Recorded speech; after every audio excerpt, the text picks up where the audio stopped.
ഒരിക്കൽ ഒരു ഗ്രാമത്തിൽ ഒരു കൃഷിക്കാരൻ താമസിച്ചിരുന്നു.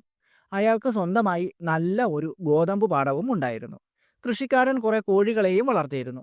പക്ഷേ ഒരു കുറുക്കൻ ഇടയ്ക്കിടയ്ക്ക് വന്ന് കോഴികളെ പിടികൂടും. ഒരു ദിവസം കൃഷിക്കാരൻ കുറുക്കനെ പിടിക്കാൻ വല വച്ചു. വലയിൽ കുറുക്കൻ വീഴുകയും ചെയ്തു. കുറെ കാലമായി നീ എന്നെ പറ്റിക്കുന്നു, ഇനി ഒരിക്കലും നീ ഈ പണി ചെയ്യരുത്, കൃഷിക്കാരൻ പറഞ്ഞു. അയാൾക്കൊരു സൂത്രം തോന്നി. നിനക്ക് നല്ലൊരു ശിക്ഷ ഞാൻ തരാം. അയാൾ വേഗം കുറച്ച് തുണി എണ്ണയിൽ മുക്കി കുറുക്കന്റെ വാലിൽ ചുറ്റി, എന്നിട്ട് തീ കൊളുത്തി. കുറുക്കൻ കരഞ്ഞുകൊണ്ട് ഓടുന്നത് കണ്ട് കൃഷിക്കാരൻ പൊട്ടിച്ചിരിച്ചു. പക്ഷേ അവൻ നേരെ ഓടിയത് കൊയ്യാറായി നിന്ന ഗോതമ്പ് വയലിലേക്കാണ്. വയലിന് തീ പിടിച്ചു. കുറുക്കൻ അങ്ങുമിങ്ങും ഓടിയതോടെ വയൽ ആളിക്കത്തി. കൃഷിക്കാരൻ കരഞ്ഞുപോയി.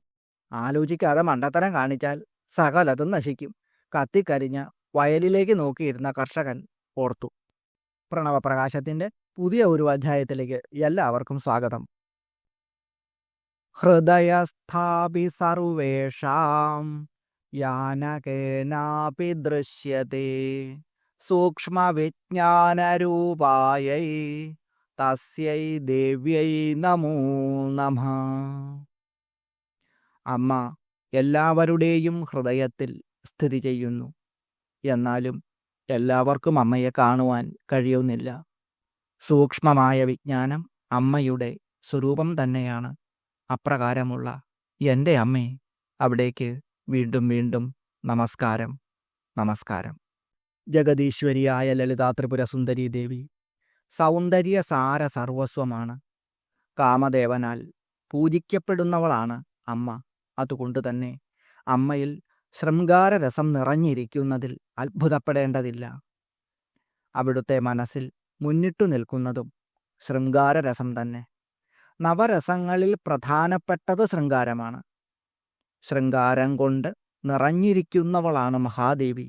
അതുകൊണ്ട് അപ്രകാരം അർത്ഥം വരുന്ന ശൃംഗാരരസസമ്പൂർണ എന്ന നാമമന്ത്രമാണ് വശിന്യാദി വാഗ്ദേവതകൾ ലളിതാ സഹസ്രനാമത്തിൽ 376 നമുക്ക് നൽകുന്നത്. സ്ത്രീ പുരുഷന്മാർക്ക് പരസ്പരമുള്ള രതി തന്നെയാണ് ശൃംഗാരരസത്തിൻ്റെ സ്ഥായിയായ ഭാവം. അർത്ഥനാരീശ്വര സ്വരൂപയാണ് അവിടുന്ന്.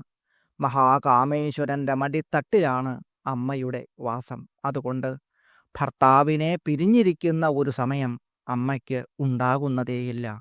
ലളിത എന്ന അവിടുത്തെ രൂപം തന്നെ ശൃംഗാരരസപ്രധാനമായ ഒന്നാണ്. അങ്ങനെ അവിടുന്ന് ശൃംഗാരരസസമ്പൂർണയായി സദാ വിരാജിക്കുന്നു.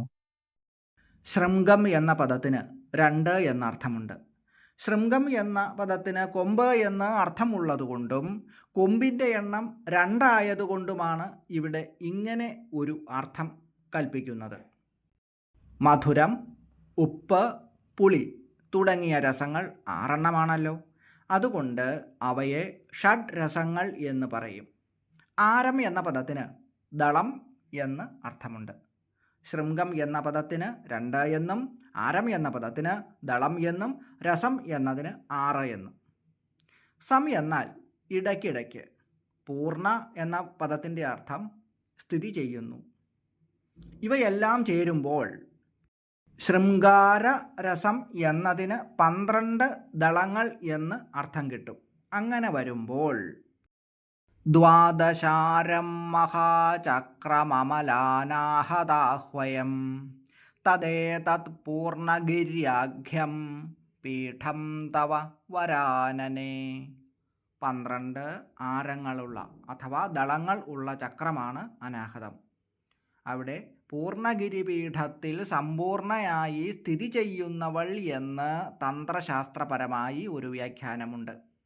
അനാഹത ചക്രമാകുന്ന പൂർണ്ണഗിരിപീഠത്തിൽ സമ്പൂർണയായി സ്ഥിതി ചെയ്യുന്നവൾ എന്ന് ഈ നാമമന്ത്രത്തിന് അർത്ഥം വരുന്നു. ശൃംഗ, അരര, സമ്പൂർണ എന്ന് ഈ നാമമന്ത്രത്തെ വിഗ്രഹിക്കുമ്പോൾ ശൃംഗം എന്ന പദത്തിന് പ്രധാന ഭൂതം എന്ന് അർത്ഥം വരും. അരരം കവാടം, രണ്ടും ചേർന്നാൽ പ്രധാന കവാടഭൂത എന്നാവും. ആവരണ വിദ്യാരൂപയായി സമ്പൂർണയായി, അതായത് ബ്രഹ്മത്തോട് ചേർന്നവളായി ശുദ്ധ ബ്രഹ്മത്തിൻ്റെ സ്വരൂപത്തിലും സാകാരമായ അഥവാ ശബള ബ്രഹ്മസ്വരൂപത്തിലും സ്ഥിതി ചെയ്യുന്നവൾ എന്ന് അർത്ഥം വരുന്നു. ഓം ശൃംഗാരരസസമ്പൂർണായൈ നമഃ.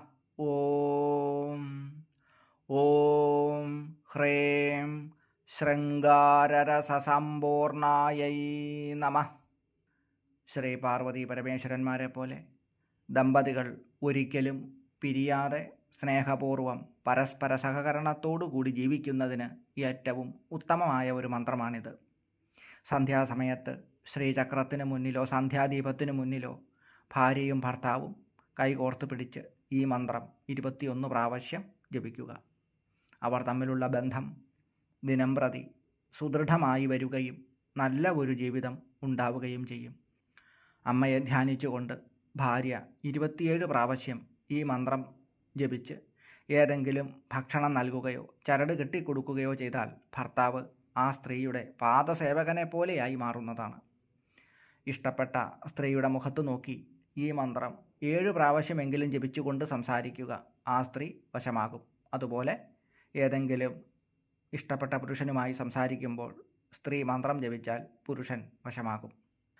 ഈ മന്ത്രം 21 പ്രാവശ്യം സിന്ദൂരത്തിൽ തൊട്ട് ജപിച്ച ശേഷം അത് ധരിച്ചുകൊണ്ട് ഏത് കാര്യത്തിന് ഇറങ്ങിയാലും അത് സാധ്യമായിത്തീരും. ആദിപരാശക്തിയായ മഹാദേവി എല്ലാവരെയും സമസ്ത സർവഭാഗ്യങ്ങളും നൽകി. ആദിപരാശക്തിയായ മഹാദേവി എല്ലാവരെയും സമസ്ത സൗഭാഗ്യങ്ങളും നൽകി അനുഗ്രഹിക്കട്ടെ എന്ന് പ്രാർത്ഥിച്ചുകൊണ്ട് നിർത്തുന്നു. നന്ദി, നമസ്കാരം.